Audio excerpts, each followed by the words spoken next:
I wish I could tell you that my life started out normal.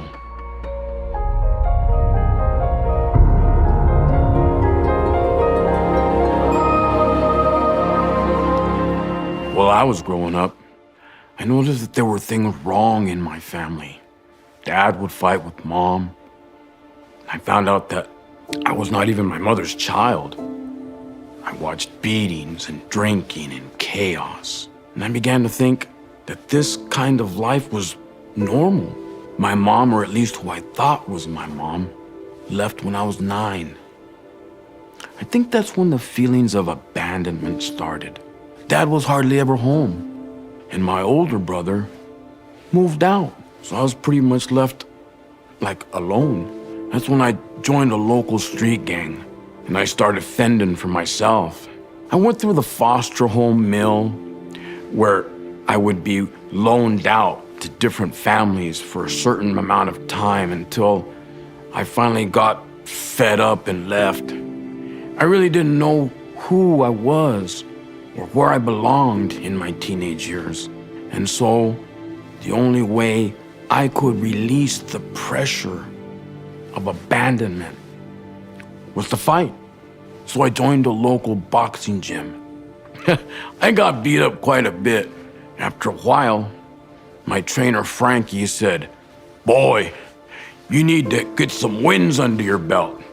I said, "Frankie, what do you mean?" He said, "You just seem to be too scared to get into the ring and fight. The fight comes from within, boy."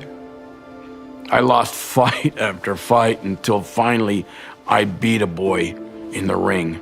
And then I won again and again until I started to get this cocky attitude when I got in thinking I could beat up anybody.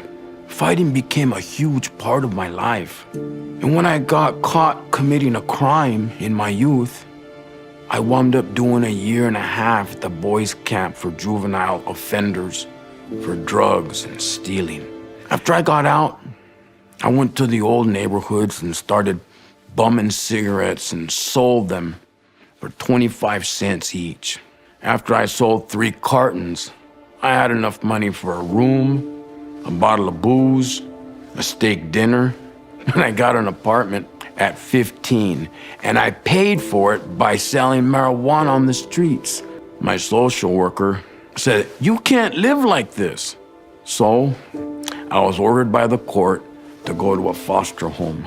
The family I was assigned to were members of the Church of Jesus Christ of Latter-day Saints, and the father was a bishop. It was great to have an understanding of how a functional family worked. They had great kids, who I called my brothers, and a mom and a dad who actually cared for me. I felt like I belonged. For that period of my life, I didn't feel abandoned. I felt safe. 1 year later, I found myself serving a mission for the church in Denver, Colorado. After my mission, I got married, and I had 3 kids. And I started my trade as an electrician. I was awarded a contract for minority participation on federally funded projects, and I was doing great. But I wanted to purchase a home for my family. I couldn't afford it, so I went back to selling drugs. During the 1980s, cocaine was king, and I figured out how to make it and sell it. Unfortunately, that involved going back to the gang life. I was buying and selling from local street gangs, people who I knew when I was young. I started to see the power and money that comes from that lifestyle. I started using drugs again and became an addict. My wife eventually caught me rocking up 4 ounces of cocaine and took the kids and left. My whole life fell apart at that point. After she left, those feelings of abandonment resurfaced and I lost all sense of self-worth. I'm sure those of you who have ever been in addiction can relate. It's a lonely place, full of doubts and fears, second-guessing yourself, and you don't think you belong anywhere. I fell into addiction in the worst way. Not only did I use, But I sold and helped peddle poison to people I didn't even know, not realizing that I was destroying their lives as well as mine. And it brought me to a dark and lonely place. I started to wonder why I was even alive and if God would even care. I felt like a grain of sand on the beach, not noticed, not cared for, not recognized, alone. I also saw people being brutalized over the drug trade. I saw people's lives taken. People fought over territory and power and money. In the corruption of addiction and in seeing power and money, you witness the loss of life. You witness the loss of freedom. You lose everything you used to take for granted. The more people died, you wind up thinking it's normal. You get used to it. It just became a part of the trade. You became desensitized. I've been arrested at least 40 times in 4 different states. Some of the correctional institutions can be very violent. Watching men beat each other half to death can take a toll on your psyche. There are 2 kinds of people in correctional institutions: predators and prey. I learned how to fight in the ring as a kid, but there I found myself fighting for my life. In 2014, I was at the county jail fighting a 15-year prison sentence. I was looking at a 2nd-degree felony, and the only witness I had on my behalf was a 19-year-old co-defendant who had just got released from jail and overdosed on heroin and died on his mother's bed before the trial. It looked as though there was nothing I could do to keep myself from going to prison for 15 years. I frequently prayed in my cell and asked the Lord for a miracle. I remember asking for the God of Israel to come and do battle for me because I knew it would take a God to rescue me. My cell turned into my sanctuary. I would pray, read scriptures, and have spiritual experiences, all the time surrounded by prisoners who didn't even believe in God. It was my only escape. When the other inmates saw that I was praying, they taunted me, saying, "Why are you asking for jailhouse Jesus to come rescue you? Man up, you're going to do 15 years. In the bleakness of the night, surrounded by concrete and bars, I remembered a dream I had years before.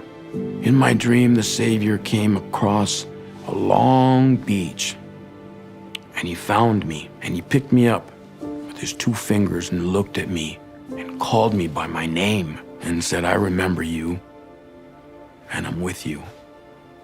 Those words gave me strength to fight another day. I also remember my trainer Frankie's words, "The fight comes from within, boy." Those of you who have been locked up know that the public defender does not come on a weekend, especially at night. But on a Saturday night, my public defender came and said that she got me into drug court. I knew that couldn't be right because they don't let people like me with violence charges and aggravated charges become candidates for drug court. As I walked away from her, she said, "It's a miracle." That was an answer to my prayer. It usually takes 9 months to graduate from drug court. It took me a year and 9 months. When I graduated and I got out, I had to pay $20,000 in restitution fees. I had to pay supervision fees. I had to pay urinalysis fees and drug court class fees, all at the same time making a small, meager salary by stacking chairs at a local convention center. I barely had enough to eat.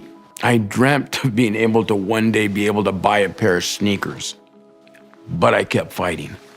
I started going to recovery classes, and I kept going to church. I was finally on the road that looked like I had possibly a bright future. On that journey, I met my future wife, who was battling her own addiction. We spoke about recovery, and she was willing to try. It took a lot of visits to the methadone clinic nearly 2.5 years. She finally kicked her habit. Now, we've been addiction recovery missionaries for the Church of Jesus Christ of Latter-day Saints for the past 4 years. Looking back, I never thought I would be where I am today. I can sometimes easily fall back into the poor me syndrome, but Christ keeps me afloat in the storms of my life. I wish I could tell you we have a perfect and happy ending, but we still struggle. But through it all, the Lord has never failed to help me in all of my trials. It's been a win. Frankie was right. All I needed was enough wins under my belt to come out victorious. Let me tell you, it's been a long, hard battle, and mostly uphill. It doesn't get easy overnight.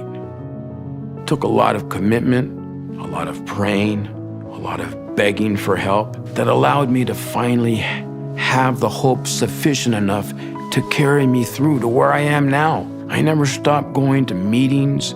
I never stopped praying.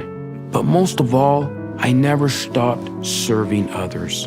As long as I offered to help someone in need, as long as I kept encouraging those who suffer to keep up the fight, as long as I kept going to work, I continued to have the hope I needed to win. Now, after 8 years, I have quite a few wins under my belt. For those of you who are still suffering with addiction, for those of you who still are fighting an uphill battle, for those of you who are struggling with hope, rest assured, help is on the way. Jesus is in the ring with you and with me. He says, quote, "Fear not, it is I. Be not afraid."